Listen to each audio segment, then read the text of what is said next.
In March '76, South Carolina adopted a state constitution, the second state to do so. She was followed by Virginia with the third state constitution. And there was military activity prior to the Declaration of Independence. In April 1775, the General Committee of South Carolina seized all arms and ammunition from the State House and the powder magazines that were spread across Charleston Neck. In June, the powder magazine in Williamsburg is seized.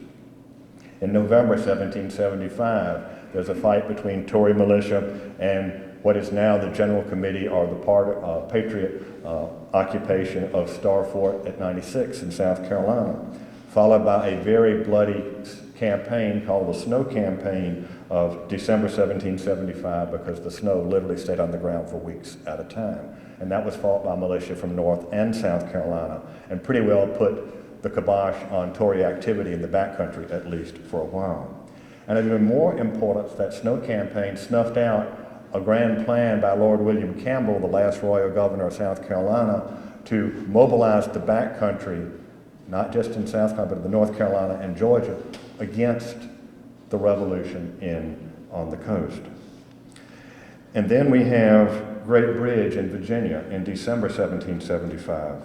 Governor Dunmore, the royal governor, was intent upon reducing the colony into resistance, and he issued a proclamation.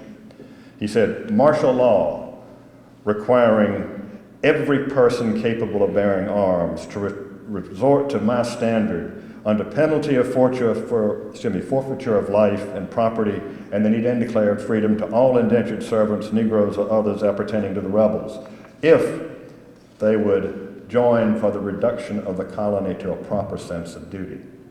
Now, Governor Dunmore got few takers, but the Virginia Council of Safety sent Colonel William Woodford and 200 men to the Norfolk area that Dunmore was using as his base of operations.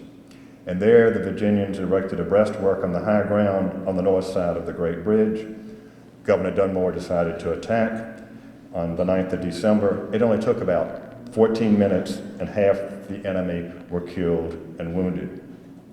The British would eventually abandon Norfolk on New Year's Day, 1776, but before Governor Dunmore left, he set fire to the town and laid much of it waste.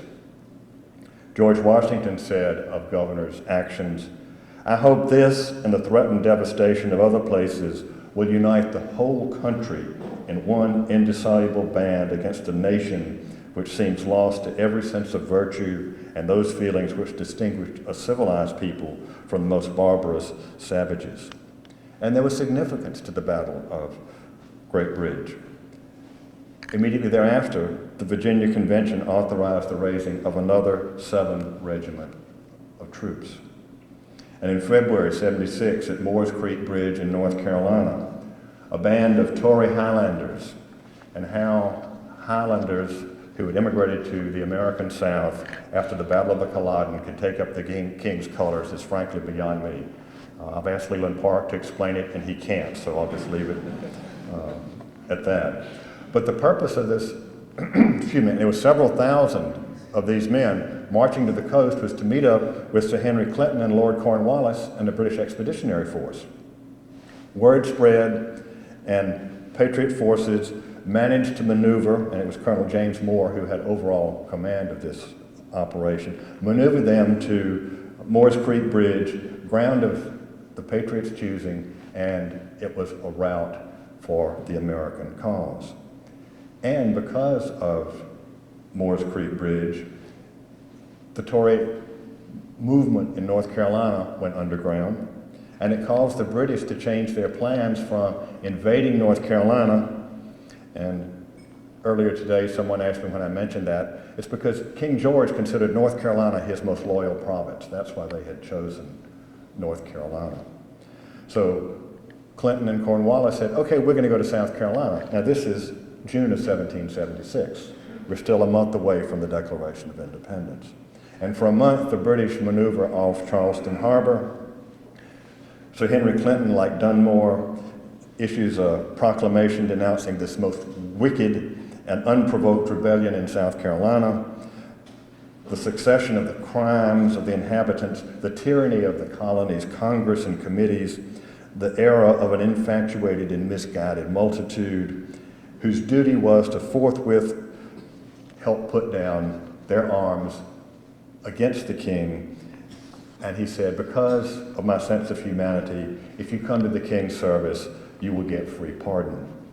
Now, Governor Clinton's proclamation had no more effect than did Lord Dunmore's.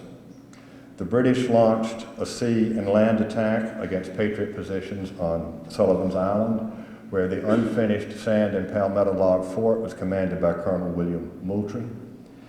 The enemy had landed on a neighboring island, and the plan was, like I said, it was an amphibious. It wasn't just a bombardment by sea, which certainly did take place.